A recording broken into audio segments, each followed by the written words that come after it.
तो हेलो दोस्तों, कैसे आप सब। मेरा नाम आर्किन खान है और मैं आपको आज बताने वाला हूँ salient feature of benami transaction prohibition act 1988 के। यानी कि एग्जाम में कई बार देखा गया है कि बहुत सारे चैप्टरों के सैलिएंट फीचर्स पूछ लिए जाते हैं हमसे 5-5 नंबरों में। तो मैं आज आपको इस वीडियो में बताने वाला हूँ सैलिएंट फीचर।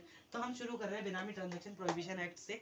तो चलिए शुरू करते हैं। तो सबसे पहला सैलिएंट फीचर में हमारा आता है, it defines a benami transaction and benami property and also provide for exclusion and benami transaction which shall not be constructed benami. यानी कि ये हमें किसके बारे में बताता है, बेनामी ट्रांजैक्शन के बारे में बताता है कि कौन सी प्रॉपर्टी बेनामी ट्रांजैक्शन में आती है और कौन सी प्रॉपर्टी हमारी बेनामी ट्रांजैक्शन में नहीं आती है। फिर इसके अगले पॉइंट में हमें बताता है कि दूसरा सैलिएंट इसका फीचर है, it provide consequences of entering into a benami transaction. यानी कि कोई भी पर्सन बेनामी ट्रांजैक्शन में एंटर करता है, चाहे वो बेनामीदार हो या फिर बेनिफिशियल हो या फिर कोई भी अदर थर्ड पार्टी हो, जो भी हम बेनामी ट्रांजैक्शन में आता है तो उसके साथ क्या क्या कॉन्सिक्वेंसेस हो सकते हैं। यानी कि लॉ के अंदर उसको क्या क्या सजा मिल सकती है, क्या क्या उस पर फाइन लग सकती है, क्या क्या उसे इम्प्रिजमेंट मिल सकती है। तो ये जो हमारा एक्ट है ये प्रोवाइड करवाते हैं कि कॉन्सिक्वेंसेज ऑफ एंटरिंग इनटू बेनामी ट्रांजैक्शन। यानी कोई भी पर्सन अगर बेनामी ट्रांजैक्शन में एंटर करता है तो उसके साथ क्या क्या कॉन्सिक्वेंसेस हो सकते हैं। इसी के साथ हमारा जो अगला पॉइंट है, अगले पॉइंट में लिखा हुआ है, it provide penalty for entering into a benami transaction. यानी कि बेनामी ट्रांजैक्शन में जो भी एंटर करता है उसको उसके उस पर क्या क्या पेनल्टी लग सकती है ट्रांजैक्शन, ये एक्ट हमें बताता है।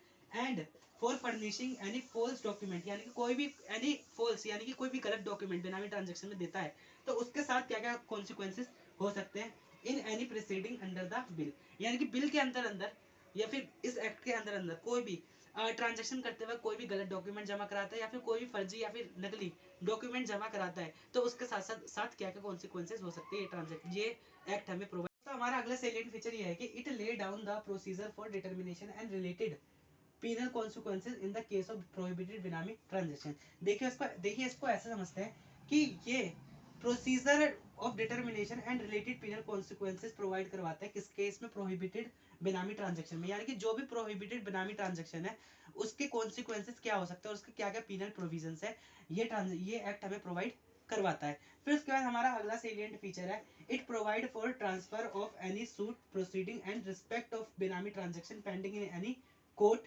Tribunal before any authority to the appellate tribunal. यानी कि जो ये ट्रांजैक्शन है ये हमें प्रोवाइड करवाता है कि कोई भी बेनामी ट्रांजैक्शन है, कोई भी बेनामी ट्रांजैक्शन का केस है, उसको हम ट्रांसफर कर सकते हैं किससे, in respect of court tribunal before any authority to the appellate tribunal. यानी कि हम एपिलेट ट्रिब्यूनल को ये केस ट्रांसफर कर सकते हैं। तो दोस्तों यही था हमारा salient feature of benami transaction and prohibition act. तो अगर आपको ये वीडियो कैसी लगी कमेंट सेक्शन में ज़रूर बताएं, अगर इसमें कोई गलती है तो मेरे को करेक्ट करने के लिए ज़रूर बताएं। और ठीक है, मिलते हैं आपसे अगली वीडियो में, तब तक के लिए बाय बाय।